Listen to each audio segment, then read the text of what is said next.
Hello, everybody, and welcome to the Perustopia Liveshow, where we can be discussing Ever the Brave by Erin Summerall.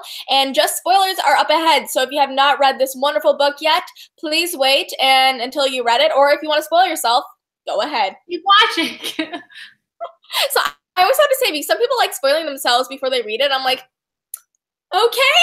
I know. I mean, whatever floats your boat, you know?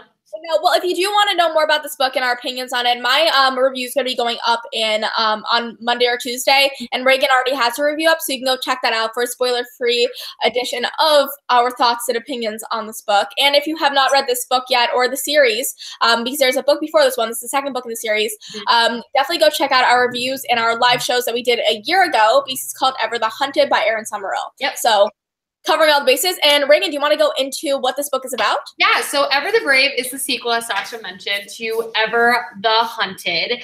And this basically takes off pretty much right after the first one. We follow 3 different perspectives. Sorry, Clay's taking the dog out right now.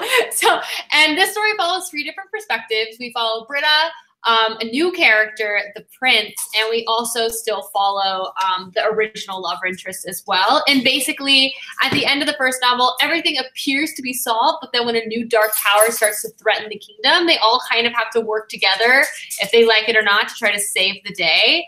Our main primary protagonist is Britta, who I love, especially from the first one. She is a really great hunter. She's really good at tracking and things like that. So we're really going to see those skills fleshed out even more in this one, as well as there's a lot of magic and fairy tale-esque setting to this book as well. Yes, it's I love recommending this book to people that either are new to the fantasy genre or just want a more relaxing fantasy read. Not because it's any less than other fantasy novels, but it's a really nice fantasy to read if you don't want to have too much blasted at you. It's a very good introductory fantasy novel that kind of brings you back to when the whole young adult genre first started to flourish, especially with all these different genres like fantasy and science fiction and dystopia. And it's just I don't know, I reminisce about the times when I first started reading young adult, and I'm like, that's what this book reminds me of. Right now, but Clay is trying to take Matilda out to the bathroom, and she's just running away from him, and he's trying to not bother me during this live show, and it's just the greatest background noise. But I agree with everything you just said. I really enjoyed this book, and I thought the setting was a lot of fun. It gave me a lot of fairy tale vibes, it felt like this.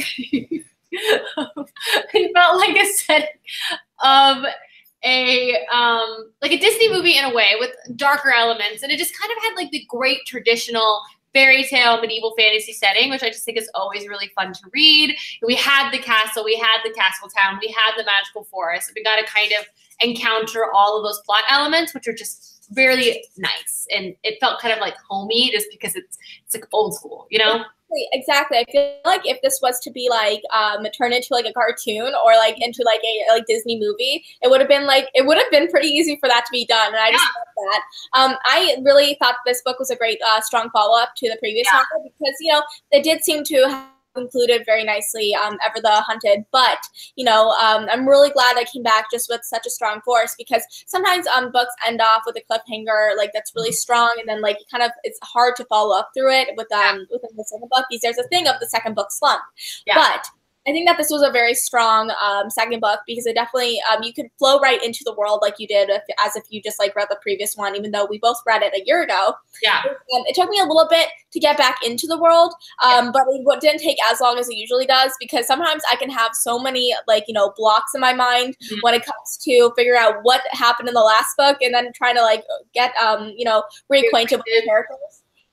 But I felt like this was a very smooth transition in all regards to second books in series. Yeah, I like this one even more than the first one. I felt like it expanded the world a bit more, and I just enjoyed Britta's character even more, and this sequel. But more than that, I really liked the perspective of one of the newer characters who was asleep-ish, kind of like the Sleeping Beauty of the first one, the prince. Oh my goodness. I'm not going to lie. I usually don't love a love triangle scenario, but when it involves Arduin, or whatever his name is, I am not mad about it. First off, he was my fave character in the series. He was just I love a good, troubled prince. I'm always here for it. Dark, troubled, misunderstood prince. Like, I'm always here to read about that.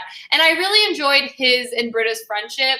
And then I also enjoyed how the author explored the love triangle, because it wasn't really a love triangle. Like, no one was cheating on anyone. It was more or less the exploration of, like, you say, you know, you've only ever loved this one dude your whole life. Like, is that really the case? And then it's like, yeah, it really is the case. But then, you know, we get a standalone or another book in the fall that follows Ardawen, and I can't wait. So good. I'm so excited about that. I know, me too. And the covers are amazing. Like, can we just covers are incredible. Like, they're probably one of my favorite covers in a while. Pretty, like the foiling and everything, the coloring is so nice. And the I noticed that the chapter headers are also freaking gorgeous. I know, just such a well-constructed book. It really is. They put lots of thought and effort into that, and I really appreciate that. And even like the gold, like, you know, end pages, like I like you go. Oh, and that even has some enamel in like there. Like, I like. Yeah, I really enjoyed this follow-up more. Like, I thought the characters, with the introduction of some new characters, I really enjoyed Ardawen, and there was another character that was kind of like a spy, which I really enjoyed her as well. And then I also felt like there was just a more exploration of magic, which I'm always a sucker for magic. So having that element in the book, I just thought was really, really great. Yeah, and, you know, now that you mentioned how it definitely has more of this, like, you know, fairy tale aspect into this novel, like, into the novel, like, I can't get that out of my head because it definitely is more fairy tale setting. And, like, I don't know why I didn't recognize that when I was reading it. Like, kind of just, like, it kind of, like, it brings so many of these, like, tales that you've read about for so long. It kind of mixes it up and spits out a new product that, like, is similar but different from the ones you've read about in the past. And I really love those because it's very nostalgic, and, like, I love that. Yeah. For sure. And I just felt like this book really expanded on a lot of what occurred in the first novel. And we got to see a lot of our favorite characters from the first novel, but again, new ones. And we got to kind of travel between the lands and kind of get a glimpse to see like a more complex political situation, especially with Ardawen. He's faced with a kingdom that was ruled by tyrants, and he's trying to be unlike his father before him, but also dealing with the complicated political situation of individuals who, there's just so much prejudice that has been bred into this society based off of the horrible laws that, you know, were put in place. And it's just, while this book wrapped up nicely, you can definitely feel like there's more to this story to explore, you know?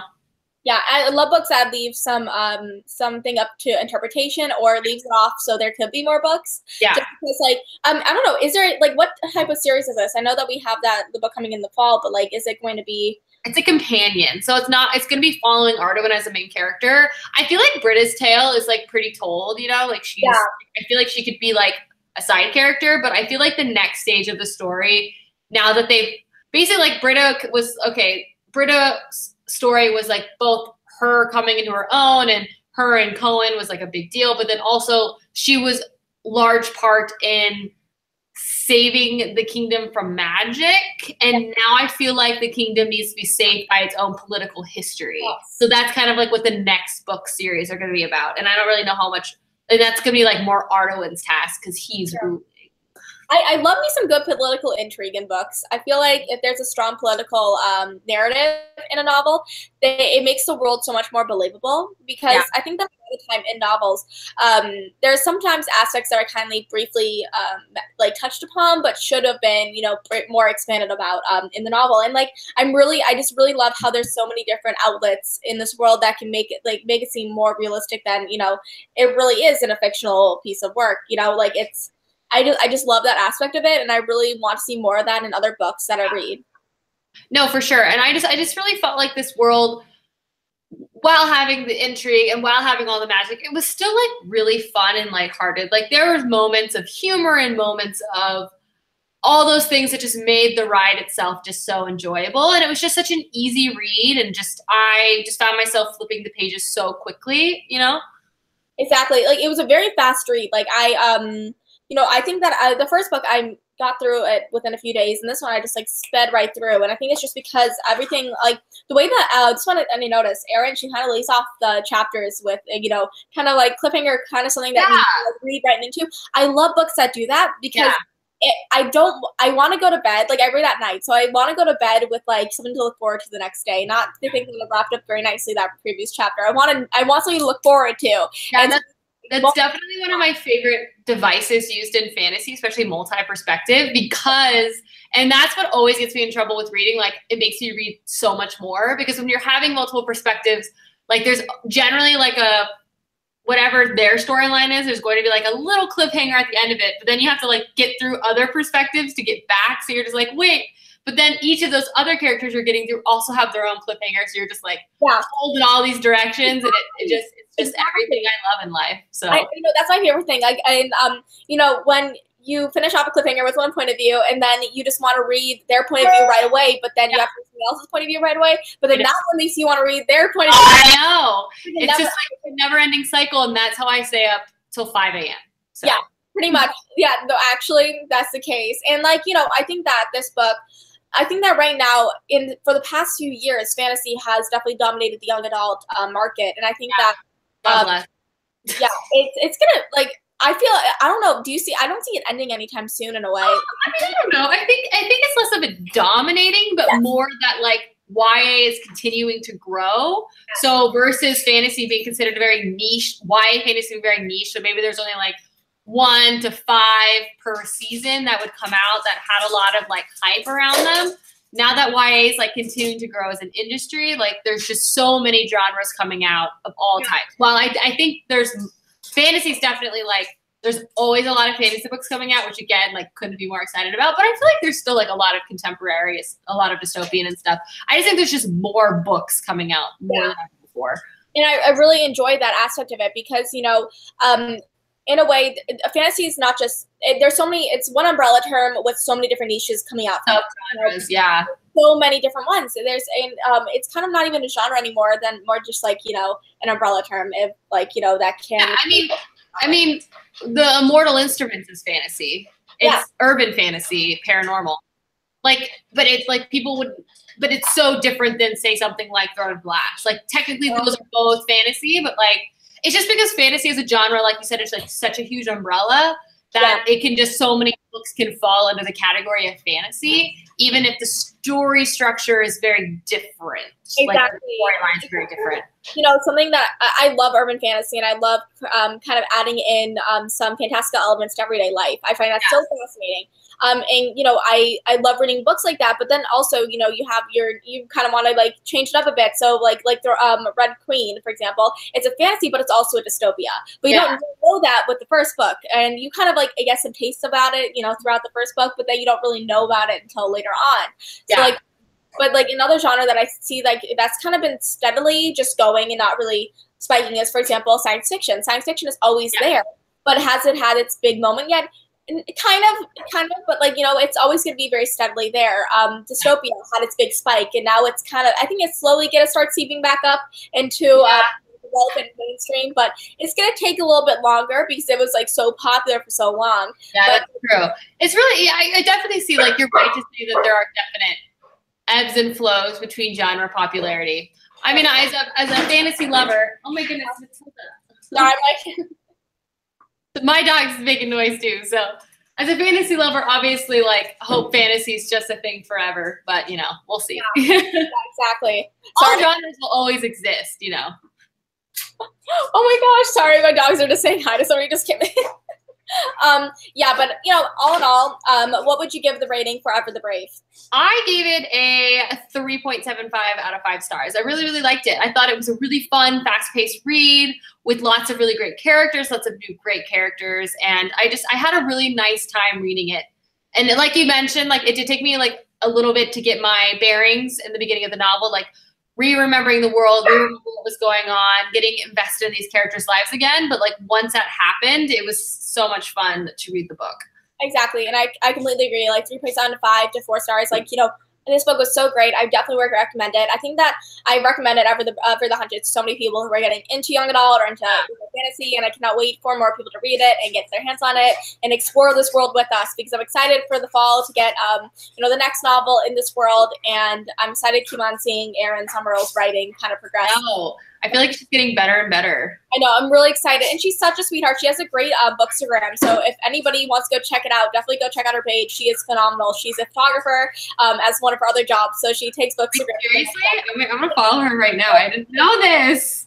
Yeah. So she's phenomenal.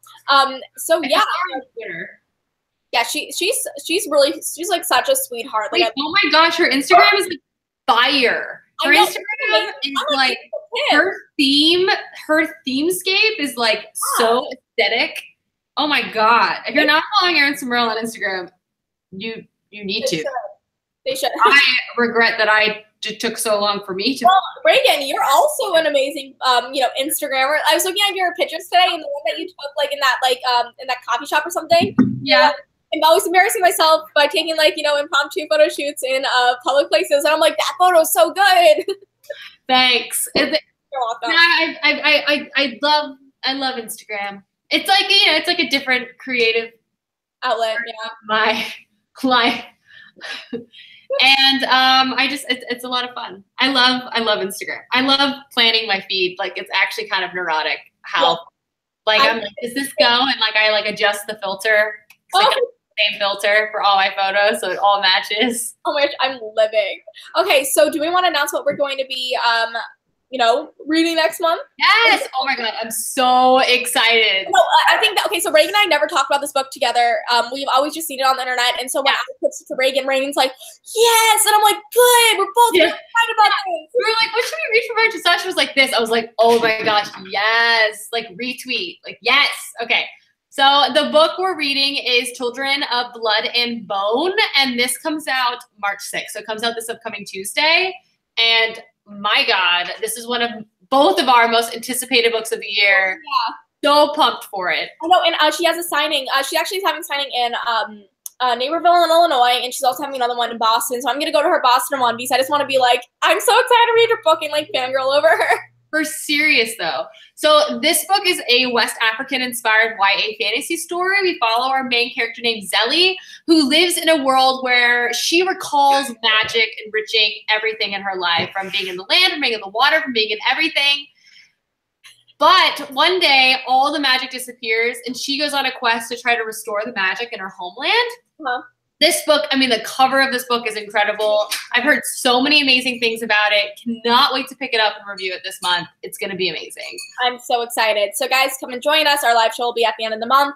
And we have a Goodreads page where we hardly update, but there's a great community on there. I know. I feel like, if anything, join it. Because I'll just read it. I'm like, what are we talking about today, guys? Everyone's having such a great time on that page. I know. It's its own little forum. It's like a book lovers Reddit. I know. Basically, we accidentally made our own forum, and I couldn't be more excited about it. I'm like, okay, this is great. You guys do. We're the loosest moderators too. We're just like, what's going on, guys? What's up? We pop in there all of a sudden. The cool moms. We're like, hey guys, you need a sec? Okay, you don't want to talk to us? Okay, bye. And then we just leave. That's so true. Well, okay, so guys, join us next month. Children of Blood and Bone. Be there or be square. Yes, seriously. Yes, and thank you so much to HMH Teen for sponsoring our book up for this past month. It was so much fun working with you guys again, and we cannot wait to bring you guys some more fun books in the upcoming months, because I feel like this summer is going to have some pretty epic reads coming out. So I know. It's going to be amazing. Okay, well, we'll talk to you guys later. Okay. Bye. Bye.